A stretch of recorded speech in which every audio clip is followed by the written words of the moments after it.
It's very good news indeed that the Fresh Expressions initiative is taking root across the Atlantic as well as here in the United Kingdom.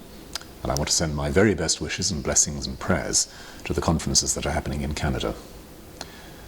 Fresh Expressions is certainly no longer any kind of marginal or spare time interest for the Church of England. In recent years it's become more and more part of what we take for granted in the Church of England as a way of moving forward and growing as the body of Christ, the fellowship of Christ's friends here in this particular society.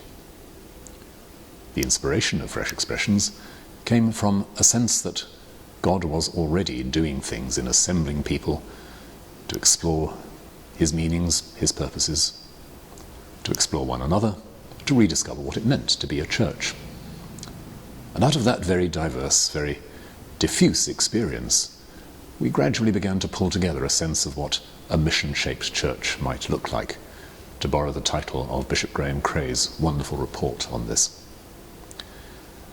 The phrase appeared around that time, and I have to take some responsibility for it myself, that we were perhaps looking for a mixed economy church. A church that didn't just tear up what was good and fruitful in the past, and that wasn't in any sense trying to replace traditional styles of parish ministry and congregational life, but recognizing that that wasn't reaching everybody, and that for the vast majority of the population, we really needed to rethink what a church might be like, what a congregation just might look like in a very, very different setting. For all this to happen, quite a few other things have needed to be in place.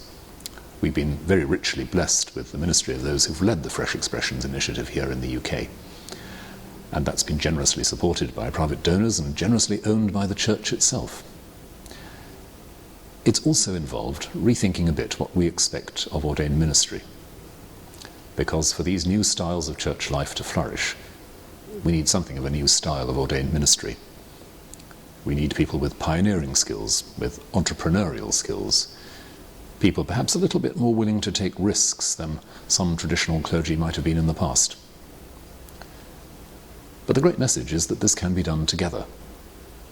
As I said earlier, this isn't some kind of odd minority interest. This is something the whole church is working at. And my deepest prayer and my strongest hope is that in Canada, as here in the United Kingdom, this Fresh Expressions initiative, this new vision, can go forward with a very clear sense that this is something everybody's involved in.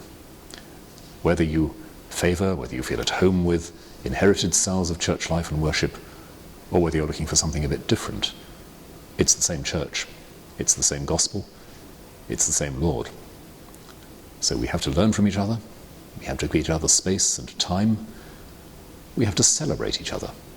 And I hope that whatever comes out of these conferences in Canada, it'll really help us to celebrate together what it is to have this great gift of being drawn together by God through Jesus Christ, to proclaim good news, liberation and healing to a deeply wounded world. So once again, I send my prayers and my blessings. I wish you very well in these conferences, and I'm delighted to know that this vision is taking root in Canada as it has here.